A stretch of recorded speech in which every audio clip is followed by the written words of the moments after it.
আজকে বাজার করতে এসেছি ঠাকুরের ফল আনতে, একটা নতুন জিনিস চোখে পড়লো। দেখো তো তোমরা এই ফলটা চিনতে পারো কিনা। ফলও বলতে পারো, সবজিও বলতে পারো। দেখো, এই ভাই বলছে এটা কিন্তু বিলম্ব ফল। আড্ডা মেরে বলছো না তো এটা বিলম্ব ফল?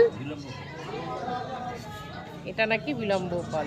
আর এই দেখো এইগুলো, এটা নাকি চাটনি খেতে ভালো লাগে, বেশি চাটনি খাওয়া যাবে।